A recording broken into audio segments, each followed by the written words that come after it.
The Maple Leafs, clinging on for dear life in the final 25 minutes of a 4-3 Game 5 final at TD Garden, and on the back of a series-best 42-save night from Frederik Andersen, were just inches away from becoming truly haunted by the ghosts of their past.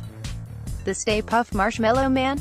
Vigo the Carpathian? Please, mere child's play compared to the what seemed to be increasingly real possibility of the Leafs losing by way of another 3-goal lead blown in an elimination game on TD Garden ice. Jake DeBrusk, Matt Grzelcyk, David Pastrnak, and even Zdeno Chara had their looks. One of Boston's final looks, off Chara's stick, was oddly reminiscent of Toronto's previous postseason failure in town, too. Chara, out there as a now unusual suspect of an extra attacker, looked off his passing options and glided towards the middle of the attacking blue. He found his angle and ripped a shot. But wide of Andersen, it went. There was no center ice celebration, nor was there a mad dash back into black and gold seating from those that left when the game was 4-1 and looked beyond finished.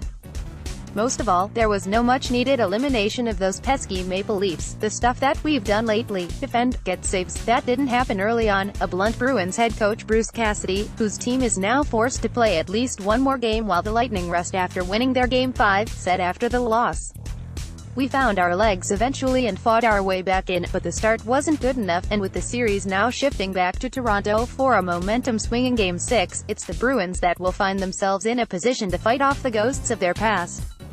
When we've scratched beyond the surface of the Bruins' shortcomings in recent years, it tends to come back to a failure to close.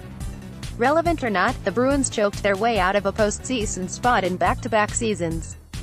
Relevant or not, the Bruins allowed the Senators to claw back and truly take a hold of last year's first-round series loss by way of a Game 2 collapse.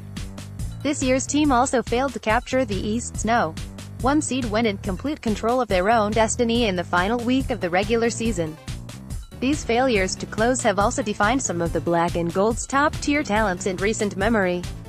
In their last 6 games facing elimination or with the ability to eliminate the opposition, the Bees' big three forward core of Patrice Bergeron, David Krejci, and Brad Marchand has now combined for 1 goal. In the same situation and sample size, Tuukka Rask has been iffy at best, with a 2-4 record and .890 save percentage. Bruins and this core, of course, failed to close on Saturday night. Three-headed core up front combined for nothing on 7 shots. Add Pastrnak, the undeniable star of this series, to the mix, and it's 0 goals on 17 shots. Add big deadline addition Rick Nash and now you're talking about nothing on 21 shots. In fact, Jake DeBrusk was the only member of Boston's top 6 to factor in on any Boston goal on the night, picking up an assist on David Backes' second-period power play goal. Rask, meanwhile, was given an early hook after surrendering 4 goals on 13 shots, flushing his fantastic Game 4 performance out of your memory faster than no. 40 could sprint down the hallway and back to the Boston dressing room upon his exit, probably could have stopped more pucks with my eyes closed. Rask, now 5-11 with an .895 save percentage in series-clinching games in his NHL career, offered up after the loss. It's on me, but moving on to the next one and we'll finish it out in Toronto. Make no mistake about it though, everything was on their side heading into Saturday. The Leafs were getting Nazem Kadri back, yes, but the Bees got Austin Matthews' repellent Bergeron back in theirs. Mike Babcock had hit a true point of desperation and moved William Nylander to near irrelevancy on his practice lines. Cassidy, meanwhile, was back in the comfort zone of his real-life version of it best lines button. And the Bruins were back in the building where they downright tortured the Leafs in Games 1 and 2, outscoring them 12-4, and with a combined 20 points from the Bergeron line. They also stole Game 4 and were undoubtedly going to find themselves benefiting from some hometown cooking after earning just 1 power play chance in Games 3 and 4. The Bruins finished Game 5 with 6 power play chances, including a second-period stretch that saw them do absolutely nothing with 134 of a 5-on-3 advantage, and yet, you were instead given an agonizing teaser of what could have been.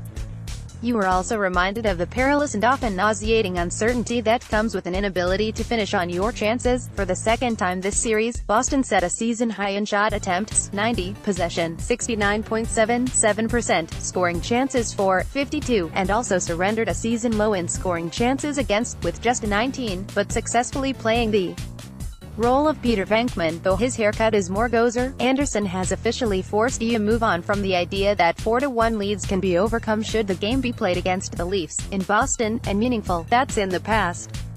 Kadri, one of 5 Leaf holdovers remaining from the 2013 team that epically collapsed, said, "I think it's about time that we just turn the page on that one, now at least one more, or maybe even 2, if required, crack for the core of this Bruins team to turn the page and ultimately close the book on the ghosts haunting their library."